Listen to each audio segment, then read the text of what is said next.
राज्यात स्थानिक स्वराज्य संस्थांमधून होणाऱ्या विधान परिषद निवडणुकीचा निकाल लागलाय। या निवडणुकीमध्ये महायुतीनं सगळ्याच जागांवर विजय मिळवलाय। त्यातही या निवडणुकीत भाजपनं एक वेगळा विक्रम आपल्या नावावर केलाय। भाजपचे उमेदवार असणाऱ्या बसवराज यांनी धाराशिव, बीड, लातूर या मतदारसंघामधून विजयी होताना राज्यात सर्वाधिक मतं मिळवण्याचा विक्रम देखील आपल्या नावावर केलाय। इथून बसवराज पाटील उभे होते, जे भाजपच्या तिकिटावर उभे होते। त्यांच्या विरोधात काँग्रेसचे महेश देशमुख उभे होते। इथं एकूणात 99.49% मतदान झालं होतं।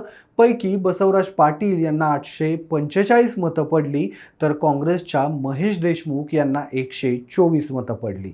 या मतदानामध्ये जवळपास 14 मतपत्रिका या अवैध तथा कोऱ्या होत्या। बसवराज पाटील यांनी या निवडणुकीमध्ये 721 मतांचं लीड घेतलंय, जे राज्यात सर्वाधिक असल्याचं बोललं जात आहे। खरं तर या निवडणुकीपूर्वीच भाजपनं या मतदारसंघातून मोठ्या फरकानं विजय मिळवण्याचा विश्वास व्यक्त केला होता। त्या पार्श्वभूमीवर बसवराज यांनी राज्यात सर्वाधिक मतं मिळवत विजय मिळवण्याचा विक्रम देखील आपल्या नावावर केलाय।